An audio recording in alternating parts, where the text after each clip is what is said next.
askreddit. People of Reddit, what unethical brands do you refuse to buy from?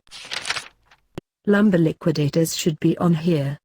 They keep getting caught poaching endangered trees for hardwood flooring. Weren't their products contaminated with a shitload of formaldehyde for a long time too? Edit. Their products, of which completely fail safety standards, are probably in your house and you have no idea. Hey everyone, check out the #PayUp movement. People like Kylie Jenner haven't paid workers in Bangladesh for like months now. There are people there surviving on a bag of rice for a month. It's not just her, there are heaps of more brands doing this. The same brands that have been supporting BLM and hashtagging on Twitter, turns out they're a bunch of cuties. I don't understand and how people can have that much money, not pay their workers and not just feel absolutely horrible inside. Like just lay your workers it won't really hurt you. Go figure, Walmart is on that list. If I could ditch the overpriced insulin, I would in a heartbeat, but you know, I'd like to live. Here in Canada, the vial is $40 can. In the US, the same vial by the same company is $550 can. So freaking unethical overpricing life-sustaining medication. Ticketmaster. Pearl Jam tried to sue them back in the day. No success. Hey, buy this concert ticket for $50, processing fee is $3,000 and your firstborn. Sinful Colors nail polish. 10+ years back my sister told me about how they took her friend's nail art pictures and used them for marketing purposes. She asked them to either give her credit or take them down and they refused. I doubt this is the same person, but I recall this happening to someone recently too. I refuse to buy from Wish. I don't really have anything against them, but I refuse to buy from them.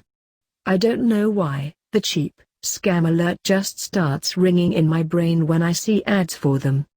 My buddy bought gun holsters that go under your arms. It took like 3 months for him to get it, and when he did they were the size for action figures lol. I've heard they contribute to human trafficking and sweatshops, but I'd cat rue that is. Gonna hijack this comment to explain why Wish is the way it is, because I've been hesitant about it as well. They're a wholesaler of Chinese goods. They don't produce any of the cheap knockoff shit they sell on there. You probably buy the cheap knockoff shit at much higher prices from stores in America. They simply batch a whole bunch of the same items together and make you wait until they sell it, and in exchange, the bulk shipping fees cut down on the price of the product by a significant margin. You're practically only paying the cost of producing the material, which is already produced en masse. Edit. So basically I wouldn't call it unethical. It's more of a company profiting on the byproduct of our massive supply chains with China. Backcountry.com and its affiliated websites. They hired a bunch of lawyers to sue small businesses using the name Backcountry anywhere in its name or tagline. Many of the companies were much older than Backcountry.com. They have since sent out a sorry we were caught letter, but there's too many other outdoor companies that are run ethically. I can justify buying from Backcountry.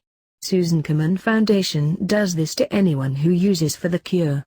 They spend more on lawyers fighting this infringement than they do finding a cure for breast cancer. LuLaRoe. My mother sells this shit out of our foyer. She put $5,000 on a credit card to get started 3 years ago and is still in the hole, maybe $3,500. It's a borderline scam. Awful designs that you roll a die to get. You have to order a minimum quantity without getting to choose your designs. If they end up being ugly, well, you're sitting on assets that no one wants. For the smaller retailers, it's basically a constant loop of buying items, then selling them at wholesale prices to other retailers because no one wants them for retail prices. So yeah, you get your money back. But remember, you spent $5,000 to play this game. The company also appears to care very little about its consultants. They leave you in the dark while they bribe you with perks and prizes for making milestones in sales, but really you earn the ability to purchase the prizes. My mother recently won a cruise, but it turned out she still had to pay the full price of the trip. You sign up under successful retailers because you fantasize about making bank like they are, but you soon find out they got special treatment to get to where they are. The company plays favorites and lets certain people choose which items they get, or even pick them out of a bin at the LuLaRoe warehouse. They often get priority when a new launch happens, where these favorites get to place their orders first. And because they read the favorites, they have more money to spend and very quickly buy out all of the popular items before the smaller retailers even get onto the website. The favorites get insider information to boost them even further as the icons of the company. It's a winner's game. The little guy is screwed but the big players push them to continue because look where it got me. I am rich! It's shit. Avoid LuLaRoe. Oh, also Shane, Zafla, Rom. I'm like 99% sure Shane and Rom are the exact same company, just a different name. The stock is the absolute same, and the websites are super similar as well. Fashion Nova is horrible. Fast fashion is a huge issue. They exploit workers overseas enduring horrible conditions for very little pay, and they also significantly hurt the environment. And steal from small creators, designers. They a disgusting brand on so many levels. I also hate how all the Instagram influencers promote Fashion Nova. Not just Fashion Nova, but also H&M, Forever 21, etc. Ever since they said water isn't a human right, I've tried to avoid Nestle products, but it's hard. They everywhere, and sometimes you don't realize that a brand is a subsidiary of Nestle. Gwyneth Paltrow's Goop. Victoria's Secret, among many others. Versus has most of their exorbitantly priced items made by free prison labor. And the parent company L Brands is owned by Leslie Wexner, the single billionaire client of Jeffrey Epstein.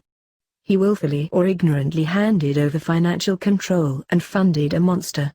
They are also more than willing to incorrectly size you, which can cause a litany of physical problems, just to make a sale. Chiquita Brands International, because it's the continuation of the infamous United Fruit Company. United Fruit Company is the company that engineered a massacre of striking workers in Colombia. Zara. They disgusting. They straight up steal designs and ideas from small businesses and refuse to give credit or pay for what they've taken. Their clothing is overpriced, poor quality garbage. Edit. If you want to see the designs they stole, just Google Zara Tuesday Basson. The quality is the worst. I worked on a show off Broadway doing wardrobe, and everything from Zara had to be patched constantly. I think designers love it because it's cheap and there's a wide variety, but they don't see what we have to do to maintain it after the show opens. I have a photo of a designer friend holding up the $80 replica of a $1,000 dress she designed for a major fashion brand in Zara. They'd used the exact same colors, shape, everything but the fabric quality. Random one, but Kylie Jenner. She exploited young fans by saying she didn't have fillers and looks like she has big lips from wearing lipstick and liner. Then sold Kylie lip kits to take advantage of self-conscious girls wanting bigger lips, and seriously thinking that she hadn't used filler. She stole designs from smaller brands and used them for her own clothing, pretending her company made the designs. Then her skincare is awful. Overpriced stuff that barely works, and the scrub will cause serious damage to your skin. Another which some have commented on. She isn't paying her workers in Bangladesh. She is taking advantage of desperate people in order to save money. When she is close to being a billionaire. Overall, she just exploits her fans for money. Nothing she does is actually as good as it is made out to be. Lenovo. It seems every year they are either putting malicious code or conveniently overlooked security backdoors into their hardware. And when called out on it, their response is, "Was that wrong? Should we not have done that?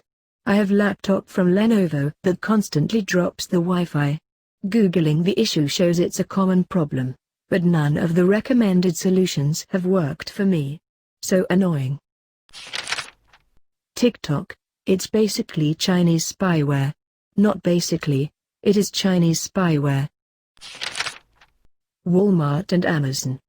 I work for a small transport company, so I've seen how they bully small companies with fines for everything if you don't do things their way. Plus they also have a lot of internal stories about terrible employee treatment. I don't buy from fast fashion brands. H&M, Zara, etc. They aren't unethical, but they are terrible for the environment. One of the most wasteful industries. I love fashion, don't get me wrong. I tend to lean towards a more vintage vibe anyway and thrift shop a lot. But when it comes to sneakers, I'll spend a little more on some better brand over a wasteful brand. Edit. Yes, I realize that these companies are unethical now. I take it back.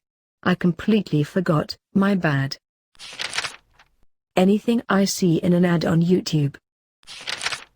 Wish.com. They openly market illegal, dangerous products, Glock Auto Sear, and sell products copied from creators without consent. Linus Tech Tips did a PC build with only parts from Wish and it was a complete scam. The graphics card clearly wasn't what it said it was, but it tricked the system into thinking it was, which could fool a lot of people who don't know better. If you read this thread, you will realize that nearly everything you buy comes with serious ethical issues. It is nearly impossible to avoid consuming things that cause harm. What we need more than you individually boycotting a company you just discovered has unethical practices is for you to join a political movement to hold the wealthy and the powerful accountable and to regulate business practices. There are simply too many people who are either oblivious or refuse to be inconvenienced that render little boycotts here and there ultimately ineffective. The market does not regulate itself effectively. This is a myth and a lie. Indeed. The blame is always focused on the consumer. Don't buy from this company, buy this slightly more eco-friendly product, when the reality is that the vast majority of environmental damage and CO2 output comes from industry and manufacturing.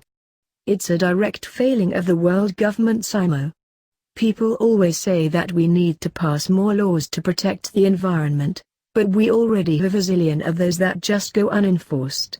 If governments would nut up, enforce their own laws, and make the punishment cost more than the profit from the crime, we would probably be on track to be carbon neutral.